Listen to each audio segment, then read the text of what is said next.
Ito na yung second to the last update ko regarding sa isang OFW na nawala ng phone kasama ang Philippine SIM card and Saudi SIM card. And ano yung mga natutunan ko sa nangyari sa akin na to? Umpisa na natin.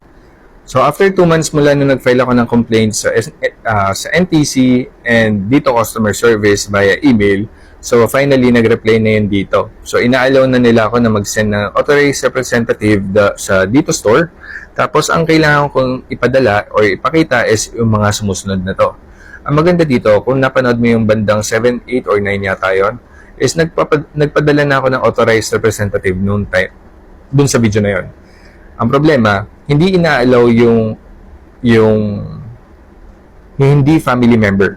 Kung kamag-anak siya, kaibigan, pinsan, basta hindi parte ng pamilya, hindi siya kino-consider na authorized representative. Yun yung hindi lumabas sa part na to. Walang limitation. Basta magpadala lang ako ng authorized representative, tapos yung mga to, yung requirement na to, para mag-proceed yung request ko ng SIM replacement.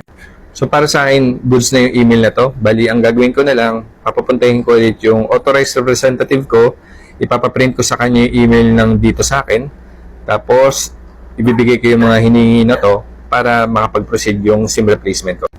Okay, punta tayo sa mga natutunan ko na dapat sanang nagawa ko para hindi ko siya totally naging problema.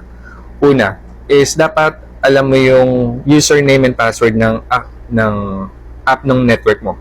Okay? Dapat may login mo siya. Pag nawala yung phone mo, dapat may login mo ulit kagad yung app ng network mo. Kasi dito, makapag-file ka ng complaint, ng ticket para sa eSIM replacement. Ito yung pangalawa. Sa loob ng app is yung switch to eSIM. Ito yung hindi ko nagawa. Kasi nung nawala yung phone ko, physical SIM card yun dito. Yun yung naging hadlang para makapag-request ako ng eSIM replacement. Tapos, ito yung importante na dapat sana nagawa ko. Yung switch to eSIM sa loob ng dito app. Okay. Yung dito SIM card ko nung nawala, physical dito SIM card. Physical siya.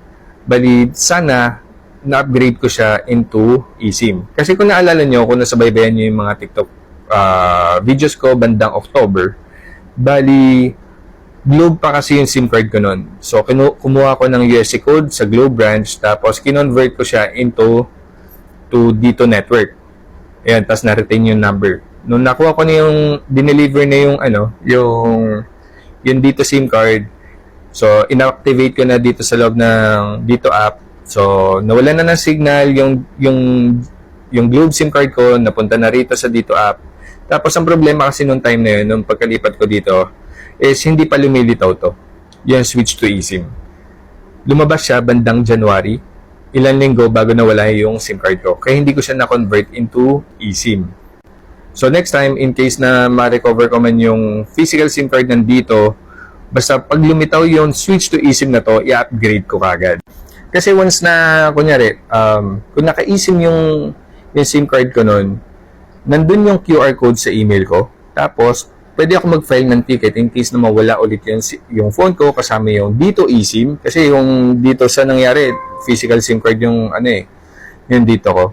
Pwede ako mag-file dito para makapag-request ng eSIM replacement. Tapos, i-upload ko lang dyan yung QR code nandito eSIM ko, tapos at iba pa, resibo, ganun. Pwede ko ma-recover pwede ako makareceive ng bagong QR code para sa dito number ko. At hindi na sana ako dumaan sa gantong kahabang problema. Ang isa pa maganda dito, pag alam mo yung username and password ng dito account mo, is mamamonitor mo yung expiration ng SIM card. Dito kasi sa dito app, so ito yung minomonitor ko, kaya naka-relax lang ako kasi alam ko kung kailan mag-expire yung SIM. Yun yung minomonitor ko, yun yung iniiwasan ko. Bali yung load ko is mag-expire na November 25, 2026, which is matagal pa. So in case na maging zero kasi yung balance niyan, meron na lang 4 months na taning yung SIM card bago ma-deactivate. And since sa akin, importante yung mobile number na to, kaya hindi ko siya hinahayaan na mag-expire.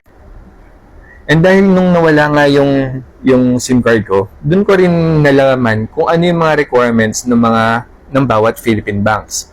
Sobrang lala, sobrang dami. Siyempre, for security purposes, pero imbis na dumaan ka sa ganun, mas maganda, i-recover mo na lang yung mobile number mo. So, isang option dyan, kung matagal ka pa rito sa Saudi, hintayin mo na lang makauwi ka at saka mo asikasuhin yung pa-recover ng mobile number mo. Dyan papasok yung pag-ingat mo sa account mo.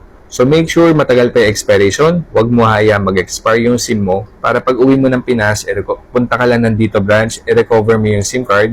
Basta magdala ka na lang ng valid ID, katulad ng national ID sa loob ng eGovPH para mag-proceed yung pag-recover mo ng mobile number. Once kasi na ma-recover mo yung mobile number, hindi mo na kailangan magpalit ng registered mobile number sa mga Philippine banks mo. Kasi ang dami nilang requirements. Hihingan ka pa ng kung ano-anong affidavits, police reports, yung mga ganyan. Parang kung yung SIM mo na lang yung recover mo, ikaw lang naman at saka valid ID yung kailangan, ma-recover mo na. Unlike dun sa mga banks na sobrang dami na requirements. Okay, so once na ma-recover yung mobile number ko, yung main, bali, ang asikasuhin ko niyan is ibabalik ko lahat ng mga nilipat kong accounts sa ibang mobile number, which is itong mobile number na ginagamit ko ngayon, papunta sa main number ko. So, isang trabaho lang ulit yun. Pero at least mas madali na kasi na-access ko naman Pwede kong palitan yung mga mobile number sa loob na lang ng mga apps. Siguro ang magiging next update ko niyan is yung pagpunta ng authorized representative ko at yung pag-recover niya ng mobile number ko na yun.